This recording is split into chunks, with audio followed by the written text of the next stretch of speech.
ganjaran itu ya, diberikan oleh Allah karena Allah Maha mengetahui bahwa perjuangan yang Nokia merajai pasar handphone di Indonesia. 2006 kalau tidak salah muncul pesaing barunya Nokia. Apa? BlackBerry. Mulai 2006, 2007 orang sudah lagi tidak pakai Nokia, beralih ke BlackBerry. Saat pakai handphone, kalau ketemu kenalan namanya apa? Kenalan nanya apa? Nomor handphone. Saat ganti dengan BlackBerry, ketemu nanyanya PIN BB. Kalau sudah lama muter-muter. BlackBerry usianya pendek. Kenapa 2007 muncul teknologi baru? Kalau Nokia pakai Symbian, ada model baru. Handphone pakai Android yang diusung oleh Samsung. Orang mulai berpindah dari Nokia ke BlackBerry, dari BlackBerry ke Android Samsung. Bahkan merek-mereknya banyaknya dari Jawa. Oppo, Mito, Lenovo. Beda dengan mobil. Kalau mobil banyaknya dari Sunda. Genia, Avanza, Teraos, Rajen. Pertanyaannya, apakah pager melakukan kesalahan, Bu? Tidak. Nokia melakukan kesalahan? Apa kesalahan terbesarnya? Gak mau berubah. Maka kalau kita gak mau berubah, bersiaplah punah. Coba ibu-ibu kalau milad pernikahan, ulang tahun pernikahan, dikasih hadiah sama suami, Pak, Bu, ibu-ibu mau pilih yang kiri atau yang kanan?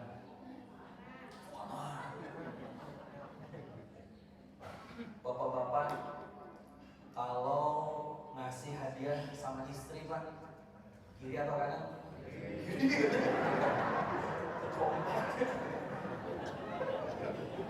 Kalau istri hoyong lo kanan, itu kan tarik caranya ngasih anu kiri, besar pelit sih bapak. Ada kantos Bu di Cibubur dengan ngisi paraosan ngaros ke jamaah. Kalau mau ngasih sama apa dikasih sama hadiah sama pasangan yang kanan, mana kanan ada satu orang kiri. Kalau dikasih hadiah dari perusahaan yang kanan atau yang kiri, yang lain jawabannya kanan, satu orang yang jawabnya kiri. Saya penasaran, Bapak kenapa yang lain pilih kanan, Bapak pilih yang kiri? Lah iyalah Mas Ustaz, saya kan kerjanya di Nokia Pak. Masa pilih Samsung kan? Oh iya bisa. Berubah. Kalau nggak berubah, ditinggal. Sama juga dengan benda ini. Apa nih? Ya, negatif film. Kalau mau ada acara kayak gini, beli dulu rollnya. Terus deh, ayah mau asal 100, 200, 300, isinya ada 18, 24, 30 genap. Kalau mau pakai, masukin dulu, lalu diputar, cepret, cepret. Kelihatan hasilnya? Enggak, datang ke cuci cetak. Pas dicetak, kebakar. Contoh tuh, 2005 ditemukan teknologi digital. Sudah berubah. Masih ada yang pakai itu? Ada sih kalau hobi. Betul? Tapi rata-rata kita udah gak ngerti, anak muda gak tahu ini apa. Kenapa? Semuanya sudah digital. Coba di handphone kita ada berapa ribu foto, gak pernah dicetak. Sendal difoto. Terus ya, matahari terbit difoto. Anak muda langsung update status. Bukan mentari indah yang membuat hidup ini, tetapi bersama siapa saat matahari itu terbit. Pakai hashtag bahagia itu sederhana. Anak muda kan sekarang menggalau-galau dulu ya. Lihat aja di Instagramnya. Lihat tukang tahu stres. Kenapa? Tahu aja udah ada isinya. Masa hatiku masih kosong. Lihat truk stres. Kenapa? Truk aja udah gandengan, aku masih sendirian. Teknologi berubah. Betul nggak Pak? Hanya gara-gara kamera Bu, pegang handphone aja udah beda. Bapak-bapak kalau pegang handphone semakin serius, semakin mendekat. Dekat awi semakin. Ibu-ibu beda, semakin serius, semakin menjawab.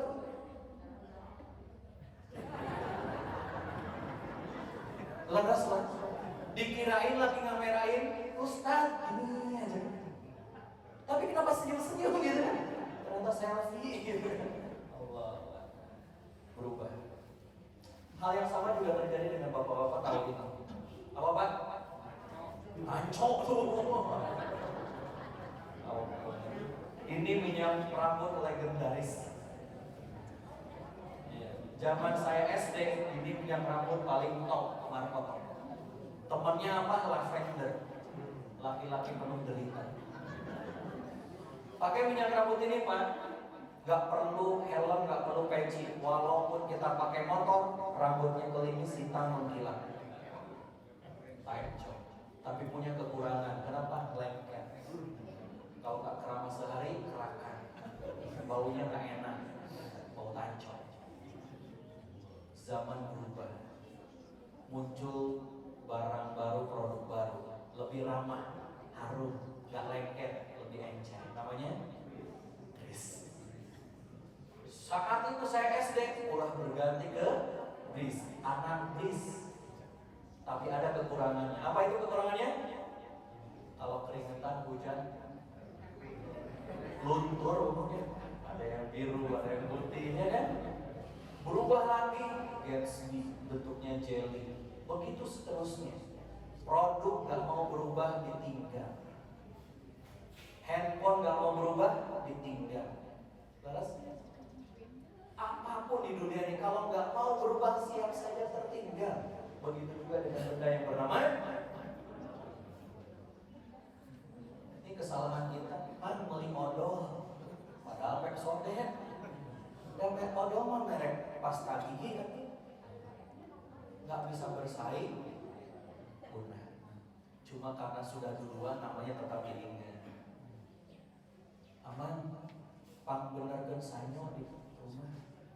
Padahal mah Panasonic, Shimizu, tetap aja kita nyebutnya sanyo. Pang meserkan cai Aqua. Padahal 5 buatan kita nyebutnya aku. Zaman berubah. Sekarang dengan teknologi lebih berubah lagi. Muncullah teknologi aplikasi-aplikasi yang membuat kita lebih mudah bertransportasi. Betul? Kita nggak perlu punya mobil, tiap hari bisa ganti mobil.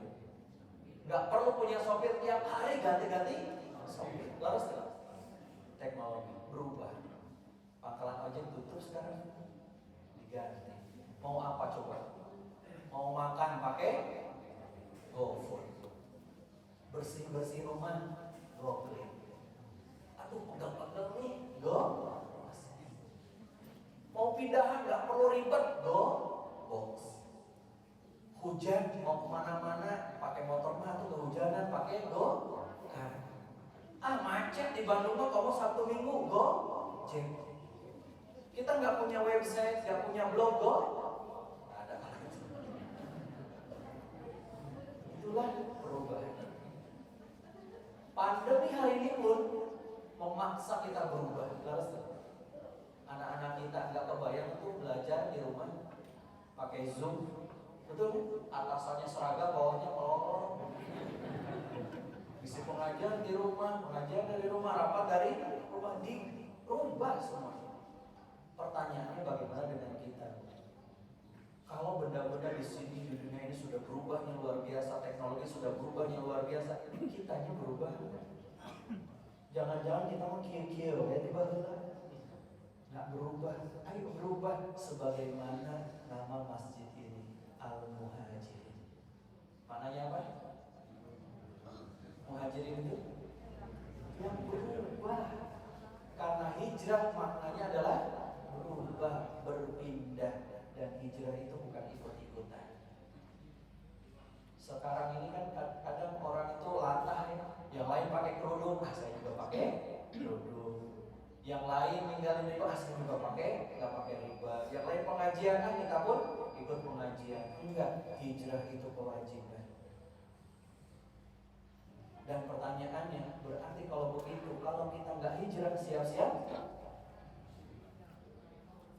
ditinggal siapa? Allah.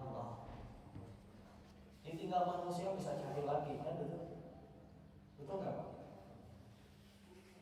Tapi kalau sudah ditinggal Allah, nggak bisa ngapa-ngapain. Yuk coba kita lihat. Pada bulan apa Rasulullah melakukan hijrah? Bulan? Tanggal? Ya betul. Ya belum ibu. Bulan apa Pak? Rasulullah berangkat hijrah dari Mekah, dari kediaman beliau? Bulan Safar. Bulan Safar. Akhir bulan Safar. Sampai ke Madinah 12 Rabiul Awal, setelah singgah beberapa hari di Masjid Quba, di daerah Quba. Perhatikan. Ini dari Mekah ke Madinah. Ini jalur utama yang orang biasa lakukan. Nabi menggunakan jalur yang berbeda. Berapa kilometer dari Mekah ke Madinah? Yang pernah umrah dari Madinah ke Mekah berapa jam? 5 jam pakai bis. Ya, sekitar 600 km kan kurang lebih. 6 jam tergantung sopir sih injekannya ya. Lebih jauh mana dengan dari Mekah ke Palestina? Mekah ke Madinah dengan Mekah ke Palestina lebih jauh mana? Mekah Palestina. Hampir 2 kali lipatnya. Pertanyaan saya Pak, dari Mekah ke Palestina balik lagi ke Mekah ditempuh berapa minggu? Semalam. Peristiwa Isra Mi'raj. Berapa lama dari Mekah ke Madinah? 2 mingguan. Padahal bagi Allah sangat mudah nggak memperjalankan Nabi Muhammad SAW dari Mekah ke Madinah dalam hitungan jam, hitungan menit. Bisa nggak? Bisa, Allah Maha segalanya. Sebagaimana Nabi diperjalankan dari Mekah ke Baitul Maqdis sampai Sidratul Muntaha dalam waktu 1 malam. Apa pelajarannya? Pelajarannya kita nggak diwajibkan untuk Isra wal Mi'raj kan? Karena itu bagian dari mukjizat. Tapi kalau hijrah, Nabi menunjukkan kepada kita prosesnya kita manusiawi gitu. Berjalan, dikejar-kejar, ada capeknya. Sama seperti hijrahnya kita. Pasti akan ada rasa capek, lelah, sakit, air mata, dan lain sebagainya. Sebagaimana ketika kupon itu dibagikan, saya belum. Bisa dipahami? Maka berarti kalau begitu hijrah itu bagian dari perintah Allah Subhanahu wa Ta'ala. Tapi ada sebagian kita yang enggan untuk berhijrah. Allah Subhanahu wa Ta'ala berfirman, yo, Bismillahirrahmanirrahim. Innal ladzina, artinya Masya Allah, tawaffahumul malaikah, Masya Allah, zalimi anfusihim. Masya Allah. Kenapa? Iya. Innal ladzina, sesungguhnya orang-orang yang tawaffahumul malaikah, diwafatkan oleh para malaikat atas perintah Allah. Jadi ada orang yang wafat, tetapi zalimi anfusihim, mereka mati, mereka wafat, diwafatkan oleh para malaikat dalam kondisi zalim. Apa itu zalim? Menganiaya. Bentuknya seperti apa? Kayak kucing, enak atau zalim gitu. Apalagi Pak? Zalim itu apa? Menyakiti orang lain. Baik, ada doa tentang kezaliman, bertaubat atas kezaliman. Doanya Nabi ada. Doanya apa? Rabbana atina zalamna anfusana. Ya Tuhan kami, kami zalim atas diri kami. Emang Nabi Adam menyakiti siapa? Menyakiti Hawa? Enggak. Emang apa kezalimannya Nabi Adam saat itu? Melanggar perintah Allah. Apa perintahnya Allah? Jangan buat kata siapa? Wah, nggak bilang pohon duri kan? Ayatnya hanya bilang wala taqrabu hadhihi syajarah. Wahai Adam, jangan dekat-dekat pohon ini. Jadi namanya pohon apa, Bu? Dan Nabi Adam nggak kepo kayak kita. Kalau kita kan gitu ya, Pak ya, dilarang jangan dekat-dekat pohon ini. Penasaran kita? Emang namanya pohon apa sih? Emang kenapa sih nggak boleh dimakan? Kalau dimakan bahaya nggak? Nggak, Nabi Adam digoda oleh iblis. Apa godaannya? Iblis itu Pak punya kemampuan yang melebihi kemampuan kita. Apa itu? Menghias keburukan menjadi indah. Makanya iblis menggoda Adam dengan kalimat hal adulluka ala syajaratil khuldi. Dan kalau bahasa kita gitu, ente mau nggak abadi kayak malaikat? Kalau mau aku tunjukkan sebuah pohon yang kalau kamu makan buahnya kamu akan abadi. Makanya dia nyebut syajaratil khuldi, pohon keabadian. Kalau kamu makan pohon ini kamu abadi. Mau nggak? Mau nggak? Nabi Adam mau nggak? Istrinya digoda lagi. Akhirnya tergoda. Makan baru satu gigit, kerasa bahwa ini adalah maksiat kepada Allah.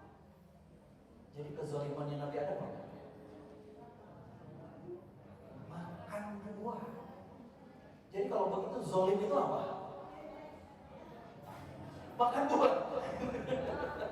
Bukan. Kezaliman itu kata Ibnu Katsir semua bentuk maksiat, apapun bentuknya. Meninggalkan yang wajib, melakukan yang haram, maka itu adalah zalim. Maka kita harus berhijrah atas kezaliman itu. Contoh, suami harusnya mencari nafkah buat istri dan buat anak-anak. Dia nggak mau cari nafkah. Mama aja yang kerja. Sekarang kan zamannya emansipasi. Kerja dong, Ma. Kayak perempuan yang lain. Itu namanya suami zalim. Anak nggak mau taat sama orang tua, itu anak yang zalim. Ibu-ibu nggak mau pakai kerudung, nggak mau menutup orang, itu ibu-ibu zalim. Ibu-ibu nggak mau taat sama suami, adalah istri yang zalim. Suaminya pulang kerja, Pak.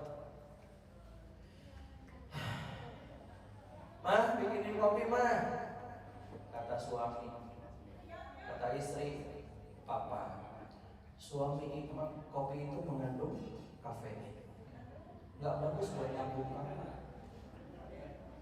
Ya udah deh, Mah, teh manis ya. Papa, gula darah Papa itu tinggi, nggak bagus minumnya manis-manis. Cukup ya Mama aja udah cukup manis kan. Ya udah deh, Mah, air putih ya. Papa, di samping Papa itu ada dispenser, ambil sendiri. Itu namanya istri malas. Nah, istri yang malas melayani suami itu istri yang zalim. Nah, ada orang kata Allah yang diwafatkan dalam kondisi zalim. Hartanya harta haram, pekerjaannya pekerjaan haram, aktivitasnya aktivitas haram, maksiat sama Allah, kewajiban yang dilakukan, kemaksiatan dilakukan. Lalu Allah wafatkan dalam kondisi dia zalim. Lalu ditanya sama malaikat, qalu fihi ma kuntum. Kunaon atuh kamu teh bisa mati dalam kondisi zalim? Kata malaikat. Kira-kira kalau kita ditanya seperti itu, jawaban kita apa? Kita menjawab semuanya nih, kunna mustad'afina fil ard. Kumaha itu? Kalau bahasa kita, saya mah lemah, nggak punya kekuatan untuk menolak. Kalau kata iblis tadi, hal adulluka ala syajaratil khuldi, wahai Adam, maukah engkau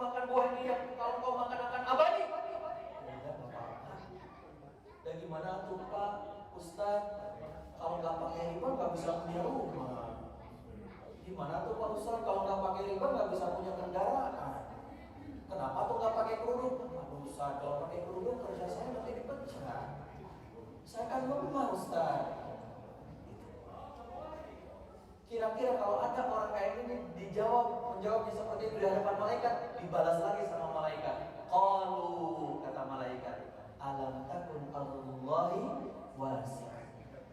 Kata malaikat, bukankah bumi Allah ini luas? Rezeki Allah ini luas. Fatuhajiru fiha. Kunaon aku berhijrah. Jadi nggak ada alasan kita untuk bermaksiat. Diwajibkan kita untuk hijrah. Dan itu kewajiban dari Allah. Maka mudah-mudahan ini masjid menjadi masjid orang-orang yang berhijrah. Pahalanya buat semua yang ada di kampung ini, yang membangun masjid ini, semua pahala orang-orang yang berhijrah di masjid ini, insya Allah Bapak Ibu dapat pahalanya.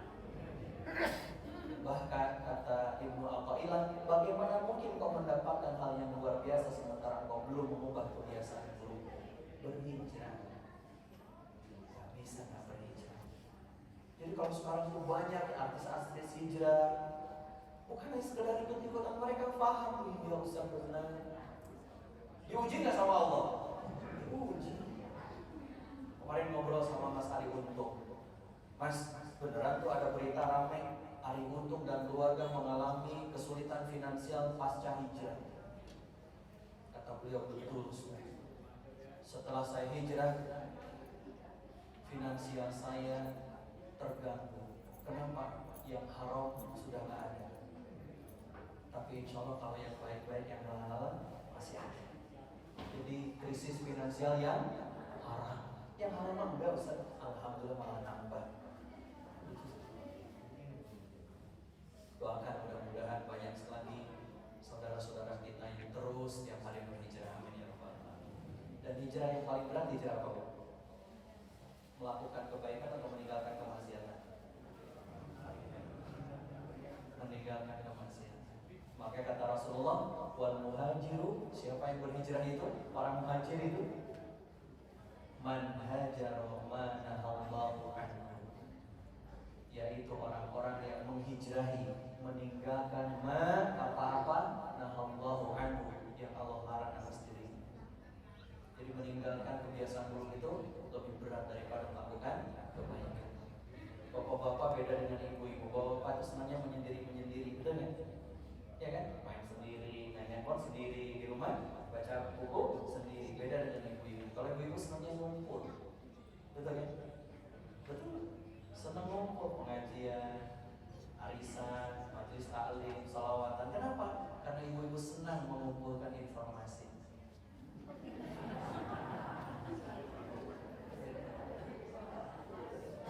Bukan gosip, mengumpulkan informasi. Cece, terus terang itu si ibu itu yang langsung, ya Allah, informasi. Itu gak pernah datang lagi ke masjid, ya kenapa ya si ibu ini? Informasi dikumpulkan. Sedang belanja sayuran, cari informasi. Dan itu berat, gak mudah, harus deh. Maka ketika kita hijrah itu 100% kita berhijrah. Jangan setengah-setengah. Kenapa? Karena nggak ada surganya setengah-setengah. Kalau nggak surga, pilihannya apa? Neraka. Maka ketika kita berubah, ketika kita berhijrah, bukan sekedar ikut-ikutan, tapi ini adalah perintah dari Allah untuk menuju surganya Allah. Dan nggak mungkin kita setengah-setengah. Harus sepenuh hati, sepenuh jiwa. Setuju? Boleh angkat tangannya tuh? Pak, boleh angkat tangannya Pak? Tangan kanannya diangkat. Pegang pundak sebelah kanannya. Pundaknya dipegang-pegangnya. Kita berhijrah sekarang, siap? Yuk sekarang pijit temannya sebelah kanan. Ini udah masa-masa ini loh Pak, harus Pak. Pak diangkat tangannya Pak, pijit teman. Ini kita berhijrah, berubah. Atas, sekap. Tangan kiri yang sekarang tangan kiri. Balas. Nah itu. Gimana kan ras? Atur. Nah itu namanya hijrah. Hijrahnya nggak bisa setengah-setengah, harus sepenuh hati. Ya ayyuhalladzina amanu dukhulu fis-silmi kafah. Kafah itu bukan setengah-setengah, kayak berenang bukan setengah badan, tapi cemplung gitu.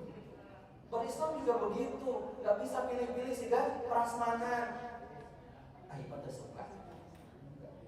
Semua yang Allah syariatkan yuk kita ambil sebagai bentuk hijrah kita. Jangan sampai kita menjadi seperti manusia setengah hijrah. Orang rajin sholat, ke masjidnya sholat, rajin tiap hari, maksiatnya juga rajin. Ada orang yang berangkat haji tiap tahun, tapi tetap juga korupsinya tiap tahun. Bahkan dana haji yang dikorupsi. Ada orang yang rajin puasa Senin, Kamis, bahkan Daud, tapi ribanya juga dipakai. Ada orang yang sedekah, tapi juga gibah. Ya, yuk kita hijrah sepenuh hati. Siap Bu? Siap? Nah, oleh karena itu saya panggilkan guru saya, guru kita semuanya. Nanti saya akan kasih kuis buat ibu-ibu yang bisa menghafal nama panjangnya beliau. Beliau alhamdulillah atas izin Allah, pertolongan Allah berhijrah. Kita akan simak bagaimana perjalanan hijrah beliau, bagaimana ujian-ujian yang beliau dapati ketika beliau berhijrah, dan seperti apa yang beliau sekarang lakukan. Oleh karena itu saya panggilkan Ustazah Khadijah, atau kita sering mengenalnya dengan Teh Peggy Melati Sukma. Teh Peggy mana Teh?